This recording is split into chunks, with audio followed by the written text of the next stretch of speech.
Kolkata, Moumita, rape, Sanjay Roy, doctor. இந்த 5 வார்த்தைகளையும் வந்து ரீசெண்டாக நிறைய பேர் வந்து கேள்விப்பட்டிருப்பீங்க. நிறைய பேர் இதெல்லாம் நினச்சி வந்து பயங்கர கோவப்பட்டிருப்பீங்க, கஷ்டப்பட்டிருப்பீங்க.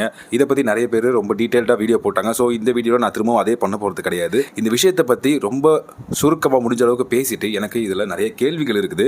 உங்களுக்கும் அதே மாதிரி நிறைய கேள்விகள் இருக்கும். என்னோட கேள்விகளை நான் இங்கே வைக்கிறேன். அதுக்கான பதில் தெரிஞ்சால் நீங்கள் சொல்லுங்கள். அதே மாதிரி உங்களோட கேள்விகளை நீங்களும் கமெண்ட் செக்ஷனில் சொல்லுங்கள். ஃபர்ஸ்ட் ஆஃப் ஆல், இந்த மாதிரி அபியூஸ் பண்ணப்பட்டு கொல்லப்பட்ட பெண்களை பற்றி நிறைய விஷயங்கள் நம்ம கேள்விப்பட்டிருக்கோம். நிறைய கொடூரமான விஷயங்கள் கேள்விப்பட்டிருக்கோம். ஆனால் இந்த கேஸ் எப்போ ஆரம்பிச்சதோ அப்போதுலேருந்து ஒவ்வொரு நாளும் ஒவ்வொரு திசையை நோக்கி இந்த கேஸ் வந்து போய்கிட்டே இருந்திருக்கு. ஃபர்ஸ்ட் நாள் பார்த்தீங்க அப்படின்னா ஒரு சூசைட் அப்படின்ற மாதிரி இருந்துச்சு. அடுத்த நாள் பார்த்தீங்கன்னா இது ஒரு மர்டர் அப்படின்னு இருந்துச்சு. அடுத்த நாள் பார்த்தீங்கன்னா இது ஒருத்தர் பண்ணலை, பல பேர் பண்ணாங்க அப்படின்னு இருந்துச்சு. அடுத்த நாள் பார்த்தீங்க அப்படின்னா இது காலேஜை சேர்ந்து வந்து இது வந்து ஒரு பாலிடிக்ஸ் நடந்திருக்குன்னு சொல்கிறாங்க. இந்த மாதிரி ஒவ்வொரு நாளும் இந்த கேஸை பற்றின விஷயங்கள் மாறிக்கிட்டே இருக்குது. அதனால தான் இந்த வீடியோவை நான் முத நாளே எடுக்காமல் கொஞ்சம் டைம் எடுத்து இப்போ எடுக்கலாம்னு முடிவு பண்ணேன். இதுக்கப்புறமும் நிறைய விஷயங்கள் மாறலாம். இப்போதைக்கு எனக்கு இருக்க கேள்விகளை தான் நான் இங்கே வைக்க போகிறேன். ஃபர்ஸ்ட் இந்த விஷயம் நடக்க ஆரம்பிச்சது பார்த்தீங்க அப்படின்னா 8ஆம் தேதி ஆகஸ்ட், அதாவது வியாழக்கிழமை அன்னைக்கு நம்ம நீரஜ் சோப்ரா வந்து ஒலிம்பிக்ஸில் சில்வர் ஜெயிச்சிட்டாங்க. சந்தோஷத்தோட நம்மளாம் இருக்கிறப்போ அதே சந்தோஷத்தோட மௌமிதா அவர்களும் தன்னோட கொலீக்ஸ் கூட அவங்க டின்னரை முடிச்சுட்டு அங்கே இருக்கிற செமினார் ஹால், அந்த ஆர்ஜிகர் ஹாஸ்பிட்டலில் இருக்கிற செமினார் ஹால்லேயே அவங்க வந்து தூங்கியிருக்காங்க. அடுத்த நாள் காலையில் 4:30 மணி வாக்கில் சஞ்சய் ராய் அப்படின்றவன் அந்த செமினார் ஹால்குள்ளே போகிறான்.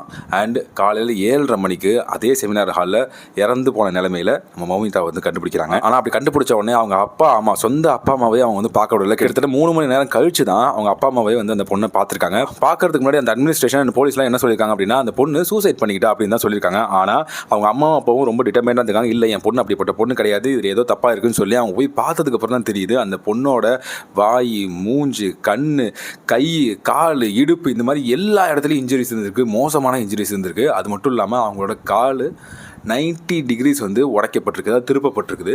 ஸோ இதெல்லாம் பார்த்ததுக்கு அப்புறமும் அது இல்லாமல் அவங்க கண்ணில் அவங்க ஸ்பெக்ஸ் போட்டிருக்காங்களே, அந்த ஸ்பெக்ஸோட கண்ணாடி முதற்கொண்டு அவங்க கண்ணில் வந்து உள்ளார சொருகி இருக்குது. இதை பார்த்ததுக்கு அப்புறமும் சூசைட் மாதிரியா இருக்கும் இல்லை அப்படின்னு சொல்லி இந்த கேஸை வந்து போலீஸ் வந்து கையில் எடுக்கிறாங்க. இந்த விஷயத்தை பற்றி நாடு முழுவதும் பேச ஆரம்பிக்கிறாங்க. அதனால ப்ரெஷர் அதிகமாகுது. மம்தா பானர்ஜி அவர்கள் என்ன சொல்கிறாங்க அப்படின்னா இந்த கேஸை உடனே ஃபாஸ்ட் ட்ராக் கோர்ட்டுக்கு மூவ் பண்ணுறாங்க. போலீஸுக்கு கொஞ்ச நாள் டைம் கொடுக்குறாங்க. போலீஸ் அவங்களால ஃபர்தராக மூவ் பண்ண முடியல அப்படின்னா இது கண்டிப்பாக சிபிஐக்கு மூவ் பண்ணப்படும் சொல்கிறாங்க. எப்போ மூவ் ஆகுது சிபிஐக்கு அப்படின்னா கிட்டத்தட்ட 5லேருந்து 6 நாள் கழிச்சு 14ஆம் தேதி அவங்க வந்து சிபிஐக்கு மூவ் பண்ணுறாங்க. ஸோ இதில் முக்கியமான ஆள் அரெஸ்ட் பண்ணப்படுறது அந்த சஞ்சய் ராய் அப்படின்றவன். அதில் முக்கியமான ஆதாரமாக இருந்தது அவனோட ப்ளூடூத் ஹெட்செட் அந்த இடத்துல விழுந்திருக்கு, அதாவது செமினார் ஹாலில் விழுந்திருக்கு. அதுக்கப்புறம் அவனை பற்றி நிறைய விஷயங்கள் வெளியே வருது. அவனோட பர்சனல் லைஃப், அதாவது கிட்டத்தட்ட 4 கல்யாணம் பண்ணியிருக்கான். அதில் ஆல்ரெடி இருந்த ஒரு 2 பெண்களை அவன் கொடுமை பண்ணதுனால தான் ரிவர்ஸே பண்ணிட்டு போயிருக்காங்க அப்படின்ற விஷயங்கள் வெளியே வருது. இவன் வந்து நிறைய வந்து அந்த பான் வீடியோஸ்லாம் பார்ப்பான். அது ரொம்ப வல்கராக இருக்கிற பான் வீடியோஸ்லாம் பார்ப்பான். அவன் ஃபோன்லேயே அவ்வளோ வீடியோஸ் இருக்குன்னு வெளியே வருது. இதை தாண்டி இன்னும் பயங்கரமான விஷயம் என்ன வெளியே வந்துச்சு அப்படின்னா கிட்டத்தட்ட 150 கிராம் ஆஃப் ஸ்பெர்ம் அவங்க உடம்பு முழுக்க கண்டுபிடிக்கப்படுது. அந்த மௌமிதா அவர்களுடைய உடம்பு முழுக்க கண்டுபிடிக்கப்படுது. ஸோ இது கண்டிப்பாக ஒரு ஆள் கிடையாது, பல பேர் சேர்ந்து செஞ்சுருக்காங்க அப்படின்னு வருது. அண்ட் அவங்க சாகடிக்கிறதுக்கு முன்னாடி பல கொடுமைகளை அனுபவிச்சு தான் அவங்கள சாவடிச்சிருக்காங்க. இன்னொரு நியூஸ் என்ன சொல்றாங்க அப்படின்னா டெட் பாடி கூட தான் வந்து அந்த ரேப்பே நடந்திருக்கு அப்படின்ற மாதிரியும் சொல்றாங்க. இந்த கேஸ் நடந்திருக்கு அதே சமயத்தில் அந்த காலேஜில் இருக்கவங்க என்ன பண்ணிருக்காங்க, செமினாரில் இருக்கிற அந்த செவுரு எல்லாத்தையும் உடைக்க ட்ரை பண்ணியிருக்காங்க, உடச்சிருக்காங்க. அதுக்கு என்ன சொல்லியிருக்காங்க அப்படின்னா அங்கே இருக்க டாக்டர்ஸ் வந்து தூங்க முடியல அப்படின்னு கம்ப்ளைண்ட் பண்ணியிருக்காங்க. அதனால அவங்களுக்கு ஒரு தூங்குறதுக்கான ரூம் கட்டி கொடுக்கணும்னு சொல்லி அப்படி ஒரு பொய்யை சொல்லி அங்கே இருக்க ஆதாரத்தை அழிக்க ட்ரை பண்ணியிருக்காங்க. அது இல்லாமல் நிறைய ஆளுங்களை செட் பண்ணி அங்கே இருக்க ப்ரொட்டஸ்ட்லாம் நடந்திருக்கு இல்லையா, அந்த ப்ரொட்டஸ்ட்டை கலைக்கிறதுக்கு நிறைய ட்ரை பண்ணியிருக்காங்க. அங்கே இருக்கிறவங்க பயங்கரமாக குடும்பப்படுத்திருக்காங்க. அண்ட் இந்த கேஸில் இன்னும் நிறைய பேர் இன்வால்வ் ஆயிருக்காங்க. அண்ட் அவங்க எல்லாம் பெரிய எழுத்து பசங்க, பெரிய இடத்தை சேர்ந்தவங்க.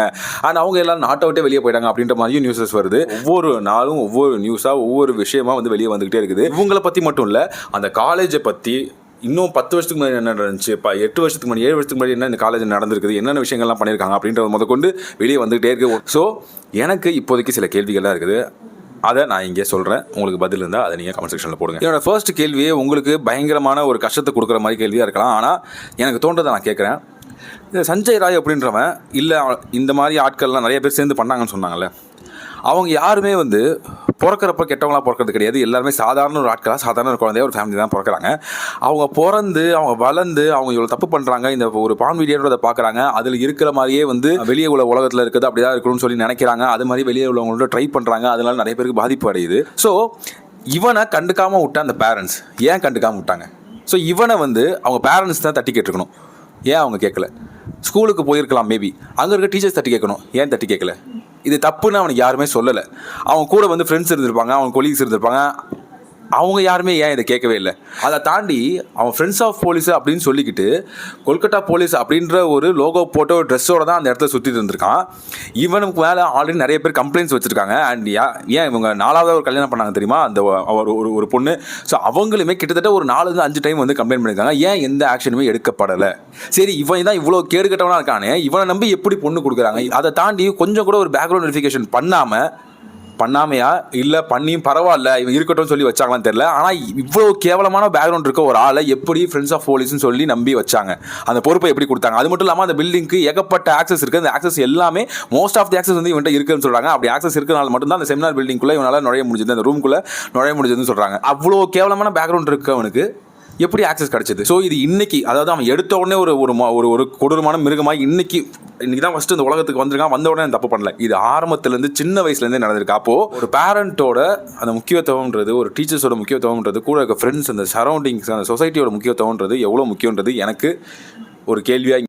ஆனால் அப்படியே வந்து இந்த பக்கம் அந்த மௌமிதா அவர்களுடைய பேரண்ட்ஸ் கிட்ட போனோம் அப்படின்னா, மௌமிதா அவர்கள் வந்து இது ஏதோ வந்து நிறைய பாலிடிக்ஸ் பின்னாடி இருக்குது, இவங்க வந்து ஏதோ ஒரு உண்மையை கண்டுபிடிச்சிருக்காங்க, அதனால தான் அவங்க எல்லாருமே வந்து இந்த மௌமிதா அவர்களை வந்து பயங்கரமாக வந்து கொடுமைப்படுத்திருக்காங்க, பல நாட்களாக ஹராஸ் பண்ணியிருக்காங்க. அண்ட் கடைசியாக தான் இந்த ஒரு விஷயம் நடந்திருக்கு, இந்த கொடுமை நடந்திருக்கு அப்படின்னு சொல்கிறாங்க. ஸோ அவங்க வந்து அவங்க அப்பா அம்மா கிட்ட போய் சொல்லியிருக்காங்க. ஆனால் அவங்களால எந்த ஆக்ஷனும் எடுக்க முடியாமல் அவங்க வந்து நீ போய் படிக்க தான் போகணும் அப்படின்ற மாதிரி சொல்லிட்டாங்க. இதை வந்து தட்டி கழிச்சிட்டாங்களா இல்லை என்னன்னு தெரியல. ஆனால் இவங்க வந்து சொல்லியும் வேறு வழி இல்லாமல் திரும்பவும் படிக்கிறதுக்காக அந்த இடத்துக்கு, அந்த மோசமான இடத்துக்கு போயிருக்காங்க.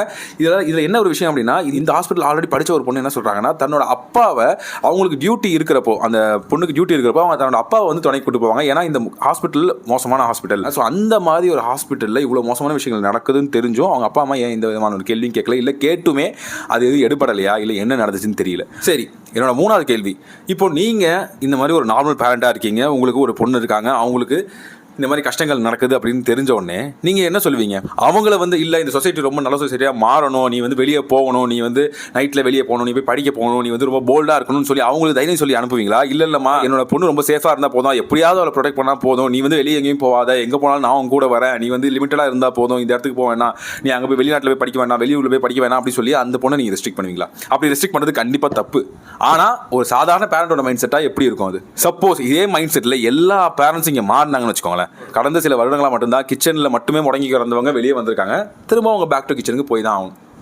அந்த மாதிரி நடந்தானே வரும். ஆனால் இதுவே பையனை பெற்றவங்களுக்கு பெருசாக இருக்கிறது கிடையாது. இல்லை ஏன் வந்து பையனை பெற்றவங்க எத்தனை, இப்போது நீங்கள் ஆன்சர் பண்ணுங்கள், எத்தனை பையனை பெற்ற பேரண்ட்ஸ் வந்து இல்லை நீ பொண்ணை இப்படி தான் ட்ரீட் பண்ணணும், உனக்கு ஃபிசிக்கல் ஸ்ட்ரென்த் அதிகமாக இருக்குது, பெண்களுக்கு அது வந்து கம்பேரிட்டிவ்லி ஆண்களோட கம்மியாக தான் இருக்குது, நீ தான் உனக்கு தெரிஞ்ச பெண்களாக இருக்கட்டும் தெரியாத பெண்களாக இருக்கட்டும் அவங்களுக்கு எந்த விதமான தப்பு நடக்கவும் கூடாது, அப்படி நடந்தால் நீ தான் போய் அந்த இடத்துல கேள்வி கேட்கணும், நீ தான் வந்து அவங்களுக்கு பாதுகாப்பாக இருக்கணும்னு சொல்லி எத்தனை பேரண்ட்ஸ் சொல்லி வளர்க்குறீங்க? பொண்ணுங்களுக்கு இவ்வளோ ரெஸ்ட்ரிக்ட் பண்ணுற நம்ம சொசைட்டி ஏன் பசங்களை கொஞ்சம் கூட ரெஸ்ட்ரிக்ட் பண்ணுறதே கிடையாது? அண்ட் அடுத்த கேள்வி, இந்த ஒரு பர்டிகுலர் விஷயத்தை தாண்டி வேலை செய்கிற இடங்களையும் சரி, படிக்கிற இடங்களையும் சரி, பெண்களுக்கு நிறைய விஷயங்கள் நடக்குது, நிறைய கொடுமைகள் நடக்குது. அதுக்கு maybe one of the reason எங்கே தனக்கு ஈக்குவலாக ஒரு பொண்ணு முன்னேறிடுவாளோ அப்படின்ற ஆணோட ஒரு ஈகோ இருக்குதோ அப்படி சொல்லி எனக்கு ஒரு கேள்வி இருக்குது. அதனாலேயே அவங்கள வந்து போட்டு ரொம்ப டிப்ரெஷனுக்கு கொண்டு போகிறது, அவங்க நிறைய வந்து ஒரு ப்ரெஷர் கொடுக்கறது, அவங்கள வந்து ஹியூமிலியேட் பண்ணுறது, ஹராஸ் பண்ணுறது, அவங்கள டார்ச்சர் பண்ணுறது, செக்ஷுவலாக டார்ச்சர் பண்ணுறது, இந்த மாதிரி விஷயங்கள்லாம் நடக்குதா? அண்ட் இதை தாண்டி இந்த விஷயத்துலையும் அரசியல் பண்ண பார்க்குறாங்க. இந்த கட்சி தான் தப்பு பண்ணுச்சு, இந்த கட்சியோட ஒரு ஆட்சி நடக்கிறப்ப தப்பு நடக்குது, அவங்க தப்பு பண்ணாங்க, இவங்க தப்பு பண்ணாங்கன்னு சொல்லி 2 கட்சிகள் வந்து இதை வந்து அரசியலாக்கவும் பார்க்குறாங்க. நான் என்ன சொல்கிறேன், இப்போ என் கட்சியில் சார்ந்தவன் அந்த ஒரு பிரச்சனை இன்வால்வ் ஆயிருக்கான் அப்படின்னா ஏன் நீங்களே ஃபஸ்ட்டு தண்டிக்க கூடாது அவனை? இல்லை இதுக்கு நான் பொறுப்பேற்றுக்கிறேன், இந்த மாதிரி ஆட்கள் என் கட்சியில் இருக்க மாட்டாங்க, என்னோட சமுதாயத்தில் என்னோட ஸ்டேட்டில் இருக்க மாட்டாங்க அப்படி சொல்லி நீங்கள் ஃபஸ்ட்டு ஒரு ஆக்ஷன் எடுக்கக்கூடாது. எனக்கு என்னன்னா, இப்போ ஒரு விஷயத்துக்கு, ஒரே ஒரு விஷயத்துக்கு கடைசியாக இங்கே இருக்கிற எல்லா கட்சிகளும் சேர்ந்து குரல் கொடுத்து அந்த விஷயத்துக்கு வந்து ஒரு நீதி வாங்கி கொடுத்தாங்க, அதுக்கு ஒரு சரியான ஒரு தண்டனையை பெற்றுக் கொடுத்தாங்க அப்படின்னு சொல்லி கடைசியாக எந்த விஷயம் நடந்துச்சு? நான் ரொம்ப நல்லவன், என் கட்சி ரொம்ப நல்ல கட்சி, என் ஸ்டேட்டில் எல்லாம் நல்லா இருக்குது அப்படின்னு சொல்லி நல்ல வேஷம் போட தான் ட்ரை பண்ணுறாங்களே தவிர தப்பை ஒத்துக்க மாட்டாங்க, தப்பை திருத்திக்கணும்னு நினைக்க மாட்டாங்க. சரி, இங்கே இருக்க நிறைய பேர் வந்து குரல் கொடுக்குறோம், ஒரு சாதாரண மனுஷங்க. இப்போ நாங்கள் வந்து ஒரு 1000 சப்ஸ்கிரைபர் 1200 சப்ஸ்கிரைபர் வச்சிருக்கோம், நாங்கள் கேள்வி கேட்குறோம், ஒன்றுமே பெருசாக வெளியே தெரியாமல், இன்ஸ்டாகிராம் இல்லாமல், ஃபேஸ்புக்கில் இல்லாதவங்க குரல் கொடுக்குறாங்க, அங்கே போய் ரோட்டில் போய் நிற்கிறாங்க, ப்ரொடெஸ்ட் பண்ணுறாங்க, எல்லாம் பண்ணுறாங்க. நம்ம பெரிய ஆட்களாக நினைக்கிற, நம்ம வந்து ஒரு ஐடலாக நினைக்கிற, நம்ம வந்து கொண்டாடுற, கைத்தட்டி கொண்டாடுற சினிமாக்காரங்களாக இருக்கட்டும், இல்லை வந்து கிரிக்கெட்டர்ஸாக இருக்கட்டும், இல்லை வேறு ஸ்போர்ட்ஸில் இருக்கவங்களாக இருக்கட்டும், எத்தனை பேர் குரல் கொடுத்துருக்காங்க இதுக்கு? அவங்க கிட்ட இருக்கிற ஃபாலோவர்ஸையும் அவங்க கிட்ட இருக்கிற ஃபேன் பேஸையும் எத்தனை பேருக்கு கரெக்டாக யூஸ் பண்ணியிருக்காங்க? எனக்கு என்ன கேள்வினா, அவங்களுக்கு இதை பற்றி அக்கறை இல்லையா? இது நடந்துட்டு போனால் என் வேலையை நான் பார்க்குறேன் அப்படின்னு இருக்காங்களா? இல்லை இதை நான் கேட்டேன் அப்படின்னா அவங்களுக்கு ப்ரெஷர் வரும், அவங்க வேலைக்கு பாதிப்பு வரும், அவங்க மேபி அவங்கள வந்து காலி பண்ணுறாங்க அப்படின்ற மாதிரி அவங்களுக்கு ஒரு பயம் இருக்குதா? அவ்வளோ பெரிய ஆட்களுக்கே பயம் இருக்கிறப்போ ஒரு சாதாரண மனுஷன் எதை நம்பி பேசுவான்? இது சரியான விஷயத்தை எப்படி நம்பி பேச முடியும் என்னால்? இதுக்கு நடுவில் வந்து இந்த யூடியூப்ல வந்து புதுசாக ரூல் வேறு கொண்டு வரப்பாங்களா? ஏதாவது வந்து இந்த மாதிரி நீங்கள் கவர்மெண்ட்டை பற்றி நீங்கள் பேசுறீங்க, இந்த நியூஸை பற்றிலாம் பேசுறீங்க அப்படின்னா அதுக்கு வந்து முன்னாடியே நீங்கள் பெர்மிஷன் வாங்கணும் கவர்மெண்ட் கிட்ட அப்படின்னு எப்படி என்ன பேச முடியும்? இப்போவே இவ்வளோ விஷயம் பயந்து தான் பேச வேண்டியதாக இருக்குது. நல்லது பேசணும்னாலே பயந்து பேச வேண்டியதாக இருக்குது. அப்போ இதுக்கப்புறம் என்னென்னு பேச முடியும்? நமக்கு யார் இருக்கா இதுக்கப்புறம்? சரிங்க, இந்த ஒரு விஷயம் நாள் ஃபுல்லாக பேசப்படுது, பயங்கர சென்சேஷனான நியூஸாக போய்கிட்டு இருக்குது. எல்லாருமே குரல் கொடுக்குறோம், முடிஞ்ச அளவுக்கு நீதி வாங்கணும் ட்ரை பண்ணுறோம். இது வந்து நம்ம முடிஞ்ச அளவுக்கு பேசலாம், 1 மாதம் 2 மாதம் 1 வருஷம் பேசலாம். சரி, இந்த ஒரு பொண்ணுக்கு நம்ம குரல் கொடுத்தாச்சு. ஒவ்வொரு 14 நிமிஷத்துக்கும் இந்தியாவில் ஒரு பொண்ணு ரேப் பண்ணப்படுறாங்க. அப்போ அந்த பொண்ணுங்களுக்கு நம்மளால் எப்படி குரல் கொடுக்க முடியும்? எத்தனை பொண்ணுங்களுக்கு நம்மளால் குரல் கொடுக்க முடியும்? எத்தனை பொண்ணுங்களுக்கு நம்மளால் நீதி வாங்கி கொடுத்துட முடியும்? எத்தனை பொண்ணுங்க இந்த மாதிரி ரிப்போர்ட் பண்ணாமல் இருக்காங்க? ரிப்போர்ட் பண்ணது 14 நிமிஷத்துக்கு ஒன்று அப்படின்னா ரிப்போர்ட் பண்ணாமல் எத்தனை பேர் இருக்காங்க? எத்தனை பேருக்கு நம்ம கண்ணுக்கே தெரியாமல் நடக்குது? ரேப்புன்றது தான் கிடையாது, அதை தாண்டி நிறைய அபியூஸ்லாம் இருக்கும். அதுக்கு அவங்கள தப்பான இடத்துல தொடுறது, அவங்கள போட்டு வந்து ப்ரெஷர் பண்ணுறது, இந்த மாதிரியான விஷயங்கள் நடந்துகிட்டே இருக்கும். அது எத்தனை ஆயிரம் மக்கள், லட்ச பெண்கள் இருக்க போகிறாங்க. அவங்களுக்கு எப்படி யார் நீதி வாங்கி கொடுப்பா? அவங்களுக்கு எப்படி தைரியம் வரும்? இப்போ நான் ஒரு பையன் சார், நான் வெளியே போகிறேன், இந்த டிஷர்ட்டோ ட்ரௌசர் போட்டு வெளில போகிறேன். எனக்கு யாருமே நான் தப்பாக பார்ப்பாங்க, என்னை தப்பான நேரத்தில் கை வச்சிருவாங்க, எனக்கு தப்பு நடந்துடும். நான் நைட்டு 12 மணிக்கு வெளியே போவேன், காலைல 5 மணிக்கு வெளியே போவேன், நான் எப்போ வேணால் வெளியே போவேன். இந்த மாதிரி தைரியத்தோட எப்போ ஒரு பொண்ணால் வெளியே போக முடியும்? இதை தாண்டி கடைசியாக ஒரு கேள்வி. நேற்று நானும் என் ஒய்ஃபும் பேசிகிட்டு இருக்கப்போ அவங்க ஏதோ ஒரு உண்மை தெரிஞ்சு அதை வந்து நான் வெளியே சொல்லிவிடுவேன், அதுக்கு நீதி கேட்க போய் தான் இப்படி ஆச்சுன்னு சொல்லி ஒரு நியூஸும் வருது இல்லையா? ஸோ அதை பற்றி பேசிகிட்டு இருந்தோம். ஸோ இப்படி ஒரு கொடூரமான அவளுக்கு விஷயம் நடக்க போகுதுன்னு தெரிஞ்சிருந்தா அந்த பொண்ணு இதை வந்து கண்டுக்காமல் விட்டுருந்து படிக்க கூட செஞ்சுருக்கலாம், அட்லீஸ்ட் உயிரோடவாது இருந்திருப்பா அப்படின்ற மாதிரி அவங்க சொன்னாங்க. அதுவும் நியாயம்தான். ஆனால் எனக்கு என்ன தோணுச்சுன்னா, அந்த டைம் அவங்கள்ட்ட நான் என்ன சொன்னேன்னா, தப்பு தான், ஆனால் கேட்டால் பிரச்சனை ஆகிடும், இங்கே நிறைய பேரோட உயிர் போகும் அப்படின்னு நினச்சிருந்தா இங்கே நம்மளுக்கு சுதந்திரம் கிடச்சிருக்காது. இங்கே ஜாதி மதம் இந்த மாதிரி ஏகப்பட்ட கொடுமையான விஷயங்கள்லேருந்து அட்லீஸ்ட் கொஞ்சமாவது மேலே ஏறி வந்து இங்கே தாழ்ந்த ஜாதியிலேருந்து சார்ந்த ஜாதியிலேருந்து மக்கள் வந்து வெளியே வந்து படிக்க வந்திருக்க மாட்டாங்க. இங்கே நிறைய இண்டிபெண்டன்ஸ் இங்கே கிடச்சிருக்காது.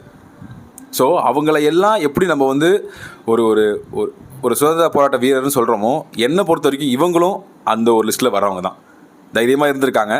இவங்களுடைய இந்த இழப்பு அப்படின்றது அது நம்ம கையில் தான் இருக்குது. அதை எந்த அளவுக்கு நம்ம ஒரு மாற்றத்தை கொண்டு வரதுக்கு யூஸ் பண்ண முடியுன்றது நம்ம கையில் தான் இருக்குது. ஸோ இதெல்லாம் தான் எனக்கு இந்த விஷயத்தை பற்றி பேசணும்னு தோணுது. இதில் மேபி நான் தப்பாக ஏதாவது பேசியிருந்தேன் அப்படின்னா நான் மன்னிச்சிருங்க.